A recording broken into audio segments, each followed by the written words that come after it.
morning, Pilipinas, Luzon, Visayas, at Mindanao. Lakasan natin ang radyo at sabay-sabay na sumigaw ang buong sambayanan ng Ching Positive! Ito na po ang yugto na tinatawag nating Buhay Mo, Inspirasyon Ko. Kilalanin po natin ang isang chemical engineer na nag-top sa board exams pero binayaran ng napakaliit na sweldo sa una niyang trabaho. Ano ang ginawa ng isang chemical engineer para mapabilang sa matagumpay na top 19 elite global ambassadors ng isang networking company? Please welcome to Ching Positive, Jogi Guillermo. Good morning. Good morning. Good morning, good morning, Jogi. Christina, good morning. Yes. Maraming salamat sa iyong pagdalo dito. Sige, Christina, first question. Siguro kasi, Jogi, alam mo, mahirap for us to process kung paano ka naging underpaid. Okay? Given us, nakalagay nga dito na isa kang chemical engineer. Di hamak na talagang mataas na kurso yan. And I'm sure ibang klase din yung, sabihin natin, yung pinagdaanan mo para makamit mo yung title. Not just the title, but even yung, di ba, yung mga exams na kailangan mong ipasa. How did that happen na underpaid ka sa una mong trabaho? Akala ko nga lang dati kasi pag nakatapos ka, tapos na. Hindi pala. Pag nakatapos ka, Umpisa pa lang. tapos ka rin. Oo. Yung father ko, kailangan siyang pumunta ng Saudi para mas lumaki yung sahod, para mas masuportahan kami. Ilang taong ka no pala? I was grade 2 nung umalis siya. Wow. He worked there for 16 years. Wow. And once a year siya umuwi, 1 month per year. So lumalabas 16 months ko lang siyang nakasama talaga. So tumanda ako sa picture. So technically, you are an OFW child. Yes. Anong nararamdaman ng isang 8-year-old na may alam mo ba na matagal siyang mawawala? Hindi eh. Kaya nga gusto ko malaman Ano yung konsepto, yung proseso. no? Oo. Basta aalis daw yung father ko and then para daw mas maraming laruan and pagbalik niya sigurado daw mas maganda yung buhay namin. Kaso nga lang syempre pagbata ka, lagi mong tinatanong na kailan uwi si Papa? Kailan uwi si Papa? Wow. So malapit na gano'n lang.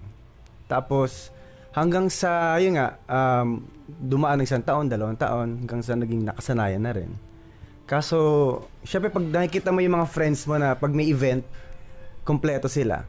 Yun yung medyo naging kulang. Oo. Kaya sabi ko, gagawin ko ang lahat talaga para maging buo yung family namin. So, how was that like nung pagbalik niya? And syempre masaya na, kompleto na kami. Oo. Yun pala, syempre, kailangan pa rin mag-work. Hindi naman porkit wala na siya doon. Sabihin, mag-stop na rin siya mag-work. Kaso ang problema is, in a way, may edad na siya. Hindi na siya makahanap ng trabaho sa Philippines. Iba na yung orientation dito. Oo. So, ibig sabihin, 16 na taon na nagtrabaho, pagbalik dito, ubos din. Yeah, yung naipon nila for 16 years, naubos in just 6 months. Wow! That's crazy. Oo. So, ako na talaga, ako yung naging breadwinner sa amin. Kaso nga lang, ang dilemma ko is, sa sahod ko, malabo. Pinakamatinding pagsubok na dinaanan mo nung, syempre, di ba, question mark yan liit ng sweldo ko, tapos nothing is really working. You've been trying your best, di ba? Pero wala pa rin nangyari. Ano yung pinakamatinding pagsubok na dinaanan mo talaga? So, yung lowest point ko is nung one time na nagkasakit yung mama ko. Nagkaroon siya ng problem sa heart. Yung wala kang magawa. So, kailangan lang humingi ng tulong sa kamag-anak sa US. Alam mo, Christina, this is a really typical OFW, no? Yun talagang hindi lang nangyayari ito sa Pamilya Jog at marami tayong mga manonood ngayon at nakikinig ngayon. I'm sure. Nakaka-relate kayo. Oo. At yung mga tao ngayon nandun, maari ito'y kapulutan nila talaga ng aral. Totoo yan. Okay, so now, Jogi, ano na yung naging diskarte mo? Given that failed na nga lahat, di ba? Yung dalawang attempts to actually generate income, hindi, sabihin na natin, it fell through. Anong diskarte mo na? One Thursday night, I received a call from a friend nung college days. Hanggang sa mayroon siya daw na-meet na engineer din about my age.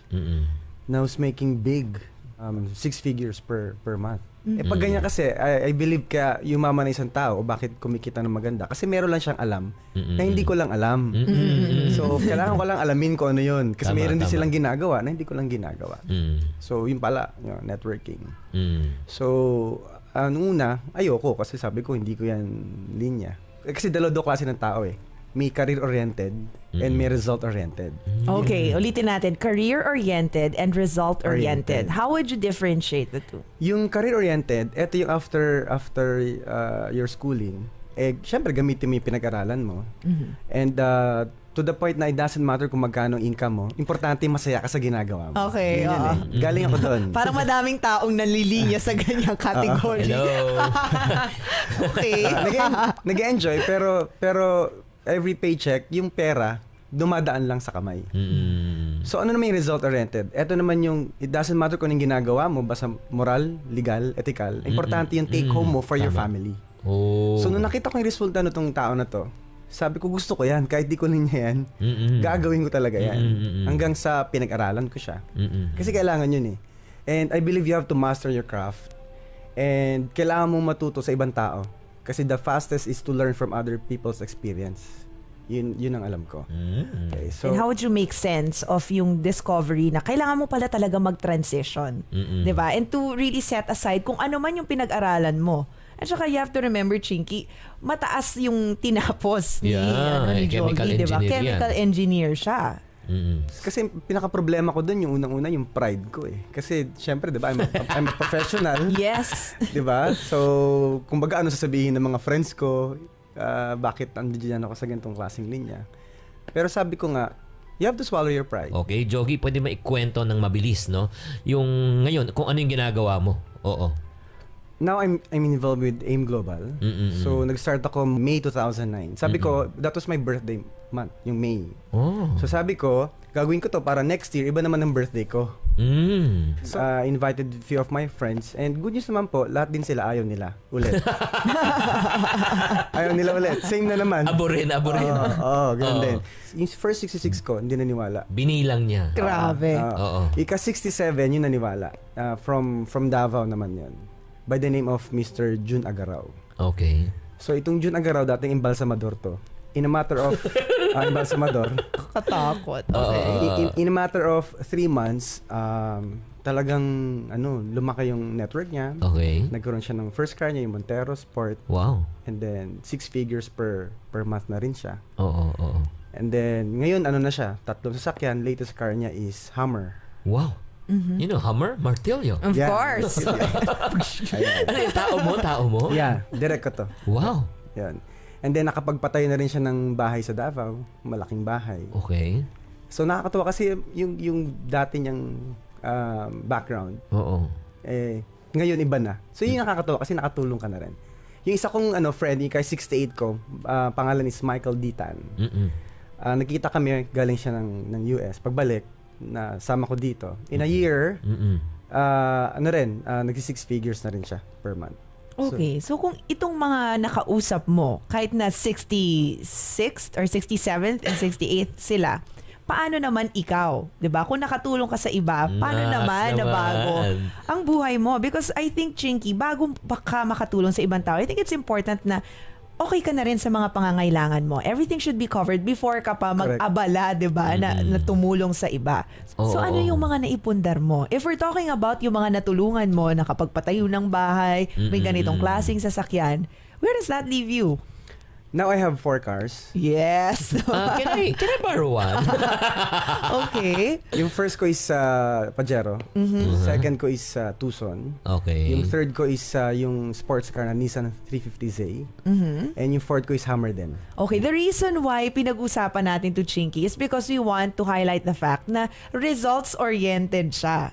Okay? So definitely, gusto niya yung end result. Kung ano man yung outcome. 'Di ba? Kung ano yung yung mga naipundar mo. Oo. Ano naman ang feeling na, wow, di ba? Parang from being career-oriented, you shifted to being results-oriented. And yan na yung mga nakikita mo ngayon pag uwi mo sa bahay. Kasi naniniwala ko na kahit na hindi ko ginagamit yung profession ko, I'm still a chemical engineer. So pwede kong balikan siya. Pero importante sa akin kasi is yung sa family talaga. Oo. So nung una yung wife ko, ayaw niya ako ulit mag-network na ulit. Pero dahil nasa kanya na yung ATM ko, mahal na daw niya ako. Ay, nako. Meaning, di ba, importante pa rin, resulta pa rin. Pero sa parents mo naman, interested ako sa parents ngayon. Ano naman yung kay Pep, mama, papa? Siyempre, di ba, una, sila eh? Negative. Kasi sabi nila, sinayang ko daw yung career ko, yung pagiging engineer ko. So, pero nung siyempre nag-aabot ka na, mag-iiba talaga yung timpla eh. Ano sabi? Anak, paano sumali dyan? Naks naman. Sabi sa akin buti na alak, hindi ka nakinig sa akin nung nagsimula ka. Alam mo, pinapakita namin yung mga pictures talaga. Alam mo, I'm sure yung feeling ba? Ano ba ang pictures na nakita natin sa screen for the benefit of our radio listeners? Yung mga pictures na nung paano siya nagsimula, tapos paano ngayon siya nag-abroad, na bago yung buhay niya, kasama yung mga pamilya niya, nag-abroad lang siya. Travel, di ba? Parang anong nararamdaman mo ngayon, Jogi? Anong nararamdaman mo? Cloud nine talaga ako ngayon. Kasi hindi ko na-expect naman na ganito rin yung mangyayari sa akin. So, nung umpisa kasi, sabi ko, susubukan ko lang. And sabi nga, hindi mo malaman para sa ito hanggang di mo sinubukan eh. So, yung family ko nga, na dadala ko na sa lugar na hindi namin dati napupuntahan and nakakapagbakasyon na kami. So, I've been to US na rin, Europe. Kakauwi ko lang galing Kuwait. Wow. And then, basta overwhelming yung feeling ko. Okay. Ano mapapayo mo naman sa mga tao ngayon? Medyo siguro ganun din. Transition, di ba?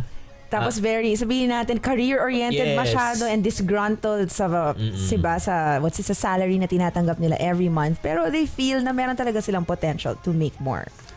Sa mga nag-iisip ngayon na if sa career na kinuha nila hindi sila happy or yung result nila hindi nila gusto, well, you just have to be open-minded. Kasi if you close your doors sa ibang opportunity, hindi mo makikita yung para sa kung saan ka para talaga. So, kung na-encounter mo yung ganitong klaseng business, well, sa akin, you have to, tignan mo lang. No? Pag-aralan mo. Kasi wala namang mawawala eh. And ang pinakamahirap kasi is, what if may mangyari sa'yo at hindi mo tinry? Bigla ka magiging successful. Ano yung kukwento mo? Sabi nga you have to be tested in life for you to have a testimonial. Wow. Love that. Nagbigay ng buhay, ng inspirasyon na huwag kayo talaga mawawalan ng pag-asa. Kahit na nag-transition kayo, marami kayong best bumagsak. Si Jogi, tumayo muli, ngayon ay naging matagumpay. Okay? Parati namin sinasabi sa programang ito, to every problem, there's always a solution. If you're not part of the solution, you're part of the problem. Always think positive.